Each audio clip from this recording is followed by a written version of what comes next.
जो non regular bowlers में से आपको कौन सा एक बॉलर ऐसा अच्छा लगा? कोहली हो सकता है, वो शर्मा हो सकता है, वो रोहित शर्मा हो सकता है, वो सूर्या कुमार यादव भी हो सकता है, जो जिस पर एतमाद शायद इंडिया की टीम आगे मैचेस में करेगी।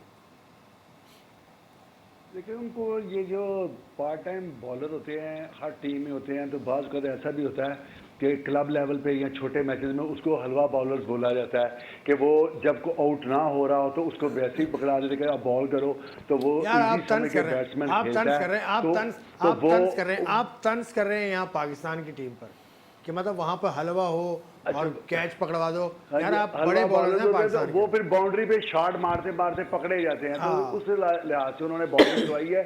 कोई मेरा नहीं ख्याल कि कोई खास हिकमत अमली, जो इतना बड़ा स्कोर था उन्होंने उनको आजमाया कि सब इंजॉय करो, मैच भी देखो, जो लोग देखने आए वो फन की सूरत में भी इस मैच को इंजॉय करें कि कोहली बॉल कर रहा है, हम उस पर डिस्कशन कर रहे हैं।